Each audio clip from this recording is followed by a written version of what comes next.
ఎండాకాలం రాగానే మన పిల్లలు ఎంతో ఆత్రంగా ఐస్ క్రీం తింటారు.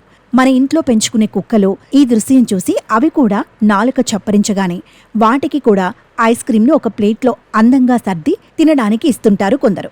అదే వాటికి ఆనందం. ఇలా అలవాటైన కుక్కలు కొన్నిసార్లు ఎంతో బాధపడతాయి. ఇప్పుడు చూస్తున్న ఈ సన్నివేశం ఎందరినో కన్నీరు పెట్టించింది.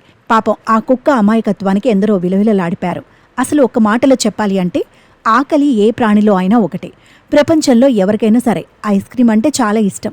ఆ ఇష్టం ఆపుకోలేక వర్షాకాలంలోనూ చలికాలంలోనూ ఐస్ క్రీంలు తింటుంటారు. కొంతమంది తమ ఇంట్లో పెంపుడు కుక్కలకు ఐస్ క్రీం తినడం నేర్పిస్తారు. అలవాటు చేయగానే మనుషులు తినేటప్పుడు ఆ కుక్క పిల్లలు కూడా ఐస్ క్రీం కోసం ఎంతో ఆశగా చూస్తుంటాయి.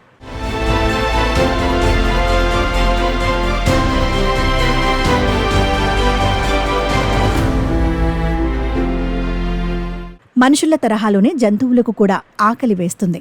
అంతేకాకుండా వాటికి కూడా కొన్ని ఆహార పదార్థాలంటే ఇష్టం ఉంటుంది. కొన్నిసార్లు తమకిష్టమైన ఆహారాన్ని అవి వేగంగా తినేస్తాయి. వీధి కుక్కలు తమకు ఏది లభిస్తే వాటిని తింటాయి. అయితే పెంపుడు కుక్కలు అలా తినవు. మనుషులతో కలిసి జీవించడం ద్వారా వారిలాగే తినటం, తాగటం నేర్చుకుంటాయి. వివిధ భావోద్వేగాలను చూపిస్తాయి. తాజాగా ఒక వీడియో ప్రస్తుతం నెట్టింట బాగా వైరల్ అవుతోంది. దీనికి సంబంధించిన వివరాలు ఇలా ఉన్నాయి. ఇదే తరహాలో ఐస్ క్రీం బాగా అలవాటైన ఓ కుక్క పిల్ల చేసిన పని ప్రస్తుతం నెట్టింట వైరల్గా మారింది.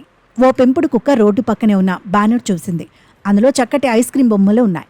అవి నిజమైన ఐస్ క్రీం అనుకుని అది అక్కడకు వెళ్ళింది. ఆ బ్యానర్ను గోకుతూ ఐస్ క్రీం పట్ల తనకున్న ఇష్టాన్ని చూపింది. బ్యానర్పై ఐస్ క్రీం చూసిన కుక్క టెంప్ట్ అయింది. అది నిజమైన ఐస్ క్రీం అనుకుని దానిని కొరకడం ప్రారంభించింది. చివరికి అది ఐస్ క్రీం కాదని తేలడంతో నిరాశగా అక్కడి నుంచి వెళ్లిపోయింది.